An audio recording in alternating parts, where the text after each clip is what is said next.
بسم اللہ الرحمن الرحیم وبہ نستعین اما بعد۔ ناظرین کرام، قربانی کی شرعی حیثیت کیا ہے؟ قربانی واجب ہے یا سنت؟ ناظرین کرام، اس سلسلے میں دو نقطہ نظر پائے جاتے ہیں۔ پہلا نقطہ نظر یہ ہے کہ قربانی کرنا واجب ہے،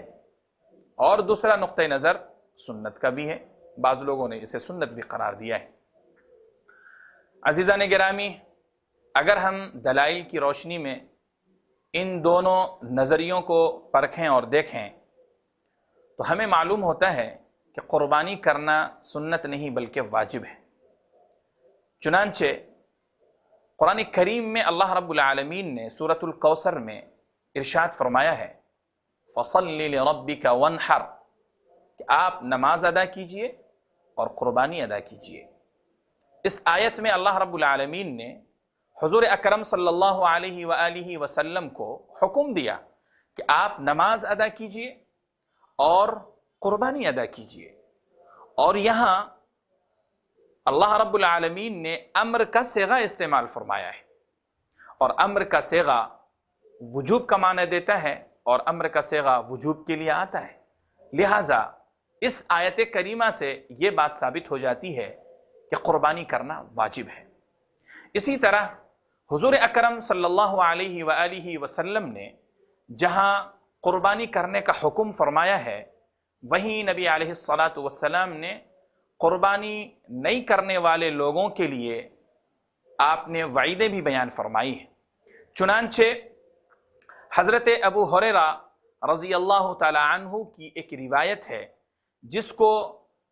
ابن ماجہ نے روایت کیا ہے کہ اللہ کے نبی علیہ السلام نے ارشاد فرمایا، من کان له ساعة ولم يضحي فلا يقربن مصلانا۔ اس حدیث میں حضور اکرم صلی اللہ علیہ وآلہ وسلم یہ ارشاد فرما رہے ہیں کہ جس شخص کے پاس قربانی کرنے کی گنجائش موجود ہو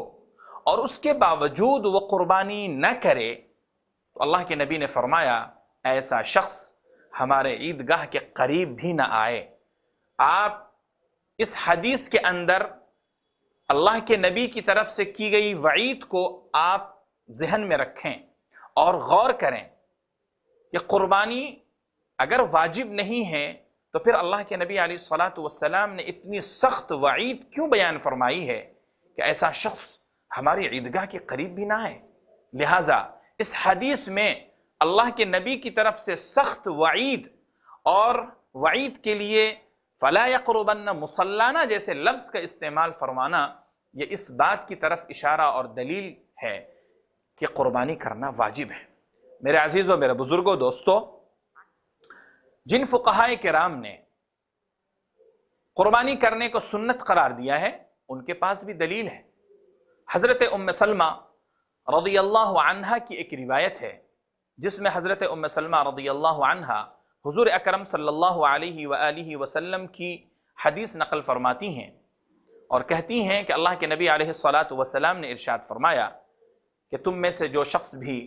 ذی الحجہ کا چاند دیکھ لے اور قربانی کا وہ ارادہ رکھتا ہو تو اسے چاہیے کہ وہ اپنے بال اور اپنے ناخون کو نہ تراشے۔ اس حدیث میں اراد ان یضحی ایک لفظ استعمال ہوا ہے، اور اس سے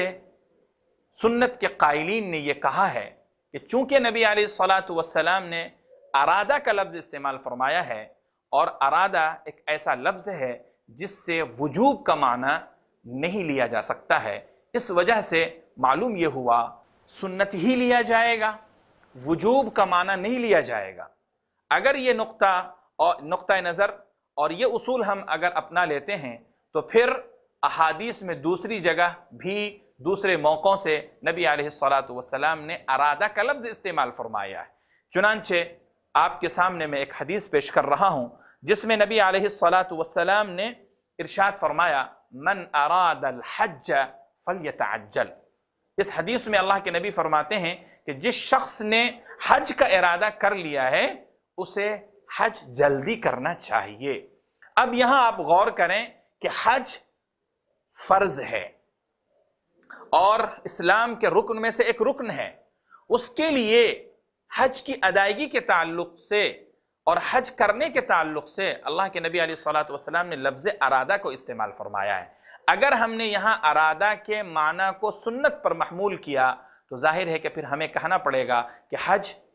فرض نہیں بلکہ سنت ہے، حالانکہ یہ ان فقہاء کے نزدیک بھی یا ان قائلین سنت کے نزدیک بھی معنی درست نہیں ہے، کیونکہ ان کے نزدیک بھی حج سے مراد یہاں حج فرض ہی حج ہے، نہ کہ سنت ہے۔ تو اس بنیاد پر یہ بات بالکل واضح ہو جاتی ہے کہ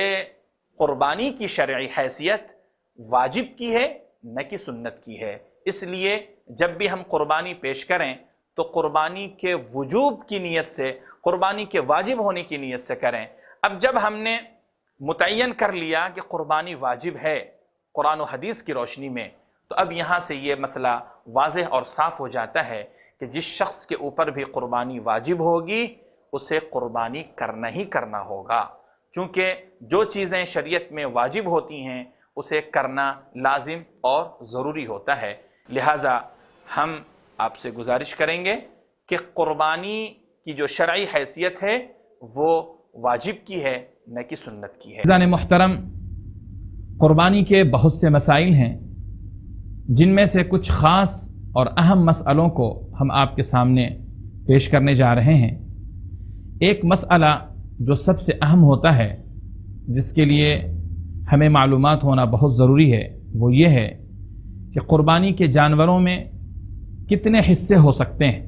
یعنی ایک جانور کتنے لوگوں کی طرف سے قربانی کے طور پر پیش کیے جا سکتے ہیں۔ عزیزو، قربانی کے جانور دو طرح کے ہیں۔ اگر قربانی کے جانور بڑا ہے تو شریعت کے حساب سے، شریعت اسلامیہ کی روشنی میں 7 لوگوں کی طرف سے بڑے جانور کی قربانی کی جا سکتی ہے، اور اگر جانور چھوٹا ہے تو وہ صرف ایک آدمی کی طرف سے ہی کافی ہوگا، یعنی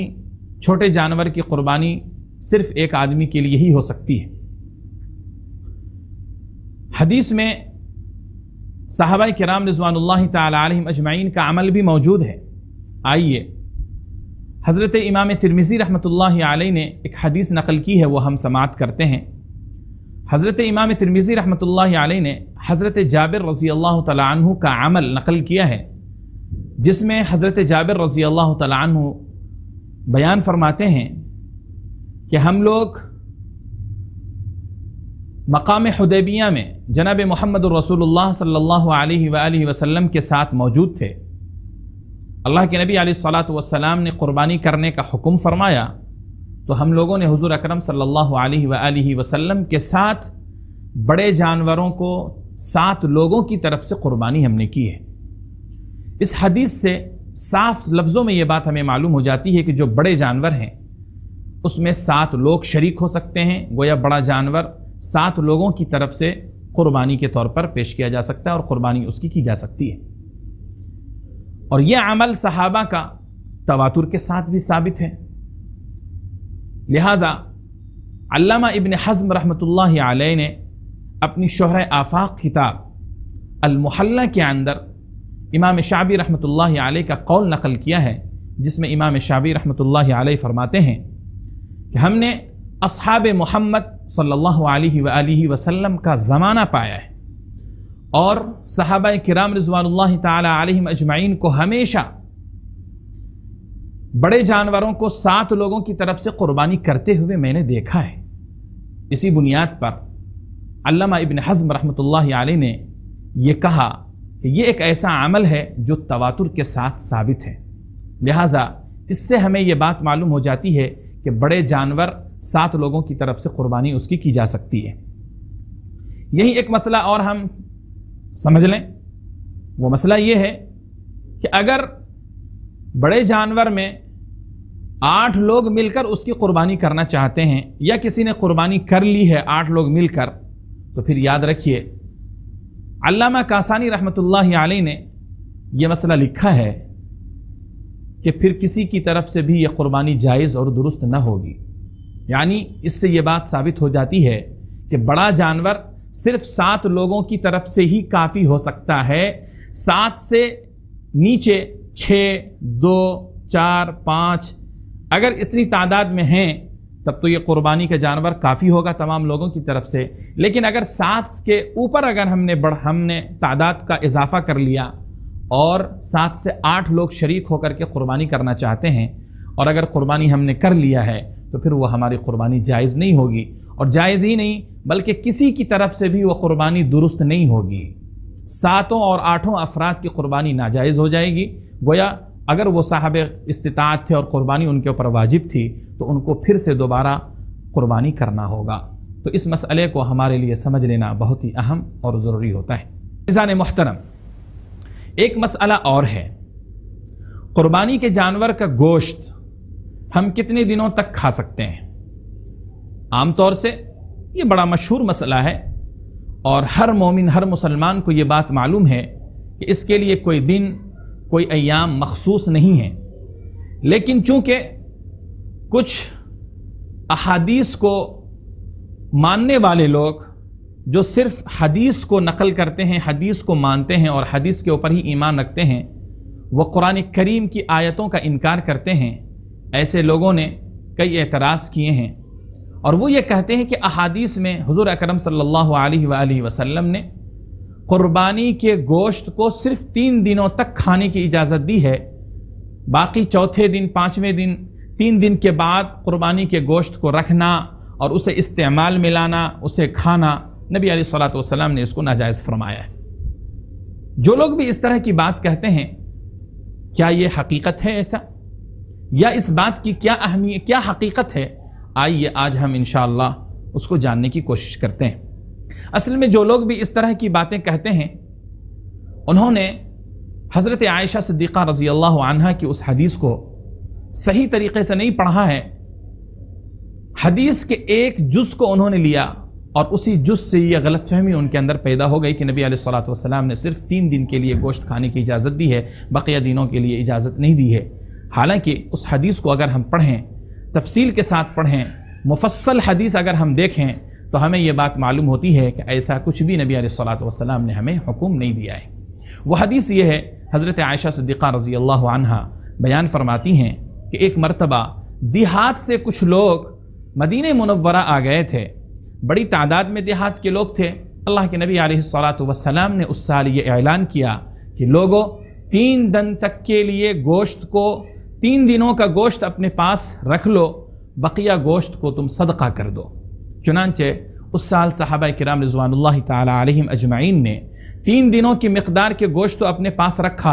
اور بقیہ جو گوشت ہے اسے تمام صحابہ کرام نے تقسیم کر دیا. جب وہ تقسیم ہوا تو دیہات سے آئے ہوئے لوگوں کو بھی وہ گوشت تقسیم کیا گیا. اللہ کے نبی علیہ الصلوۃ والسلام کے اس ارشاد کو صحابہ کرام رضوان اللہ تعالی علیہم اجمعین نے یہ سمجھا کہ نبی علیہ الصلوۃ والسلام نے ہمیں حکم دیا ہے کہ قربانی کا گوشت 3 دن تک ہی کھایا جا سکتا ہے, 3 دن سے زیادہ نہیں کھایا جا سکتا ہے. چنانچہ آئندہ سال جب قربانی کا موقع آیا تو صحابہ کرام رضوان اللہ تعالی علیہم اجمعین نے حضور اکرم صلی اللہ علیہ وآلہ وسلم سے جا کر شکایت کی, اے اللہ کے نبی علیہ الصلوۃ والسلام, آپ نے 3 دنوں تک کے لیے ہی اجازت دی ہے, حالانکہ پہلے ہم لوگ گوشت کھایا کرتے تھے اور اس جانور سے بڑے فائدہ حاصل کیا کرتے تھے کہ ہم چربی پگھلا کر رکھ لیا کرتے اور اس کے چمڑوں کے مشکیزیں ہم لوگ بنا لیا کرتے تھے, تو اس جانور سے ہمیں اتنا سارا فائدہ ہوا کرتا تھا. تو نبی علیہ الصلوۃ والسلام نے کہا کہ اب کیا ہو گیا ہے, اب تم اس سے فائدہ کیوں نہیں اٹھاتے ہو؟ تو صحابہ نے عرض کیا, یا رسول اللہ, آپ نے تو منع کر دیا ہے, آپ نے صرف 3 دن کی اجازت دے رکھی ہے, تو اب ہم کہاں استعمال کر سکتے ہیں؟ تو حضور اکرم صلی اللہ علیہ وآلہ وسلم نے اس غلط فہمی کو دور کرتے ہوئے ارشاد فرمایا کہ میں نے تم لوگوں کو 3 دن تک کے لیے صرف اس لیے حکم دیا تھا تاکہ اس سال گاؤں سے آئے ہوئے, دیہات سے آئے ہوئے صحابہ کو بھی گوشت مل سکے, اس لیے میں نے تمہیں حکم دیا تھا. اب تم کھاؤ,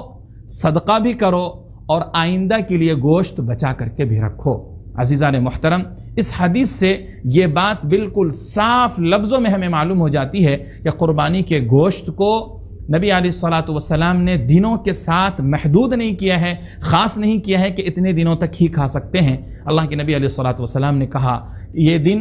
قربانی کے دن کھانے اور عبادت کے دن ہیں, چنانچہ عبادت کرو اور کھاؤ اور پیو, لہٰذا اس حدیث سے ہمیں یہ بات معلوم ہو گئی کہ قربانی کے دنوں کے گوشت کو ہم جب تک چاہیں جتنے دنوں تک استعمال میں لانا چاہیں لا سکتے ہیں، لیکن ایسے موقع سے ایک پیغام ہمیں یہ بھی یاد رکھنا چاہیے کہ نبی علیہ الصلوۃ والسلام نے کہا کہ تم ذخیرہ بھی کرو لیکن ساتھ ساتھ قربانی کے گوشت کو صدقہ بھی کیا کرو، یعنی جس قربانی کے گوشت کو تم کھاتے ہو کھاؤ، لیکن ساتھ ساتھ اپنے پڑوس، اپنے گاؤں، اپنے محلے، اپنے سماج کے غریب لوگوں تک بھی صدقہ کر کے ان کو پہنچایا کرو، تاکہ وہ بھی اس کھانے پینے کے دنوں میں گوشت کھائیں اور وہ بھی تمہارے کھانے پینے کے دنوں میں شامل ہو سکیں۔ عزیزان محترم، یہ دو مسائل تھے جن کا آپ کے سامنے وضاحت کرنا میں نے مناسب سمجھا۔ اللہ سے دعا ہے اللہ تعالی ہمیں اور آپ کو ان مسائل کو خوب اچھی طرح سمجھ کر اس پر عمل کرنے کی توفیق عطا فرمائے۔ وآخر دعوانا ان الحمد للہ رب العالمین۔